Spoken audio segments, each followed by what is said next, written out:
Hey guys, ఇప్పుడే నా work అయితే అయిపోయింది అండ్ చూస్తున్నారు కదా సన్నీగా ఉందన్నమాట వెదర్. సో చాలా హ్యాపీగా ఉన్నాను. బట్ కడుపులో అయితే బాగా ఆకలిగా ఉంది.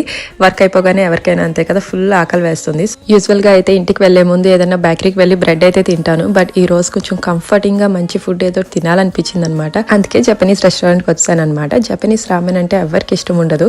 సో ఇంకా ఎవరైనా ట్రై చేయకపోతే తప్పకుండా ట్రై చేయండి. జపనీస్ రామెన్ మాత్రం చాలా కంఫర్టింగ్ ఫుడ్ అనమాట.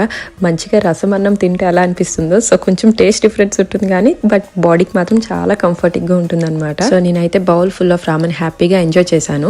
అండ్ ఇది క్వాంటిటీ అయితే నాకు కొంచెం ఎక్కువే, బట్ ఆ రోజు మంచిగా ఎందుకో వేడిగా తినాలనిపించింది కంఫర్టింగ్ గా. సో మనకు తెలుసున్నదే, ఇలా తినాలంటే మనకి ఏషియన్ ఫుడ్ అనమాట బెస్ట్. లేకపోతే బ్రెడ్ అదంతా కూడా చాలా చప్పగా అనిపిస్తుంది, అసలు బోరింగ్ గా. బట్ తప్పదు. బట్ డైలీ ఇలాగా ఆర్డర్ చేసుకుని తింటానా అంటే నోవే, నాకైతే అసలు టైం ఉండదు అనమాట. సో ఈరోజు టైం చూసుకుని నేనైతే మంచిగా తిన్నాను. So see you in the next blog. Bye.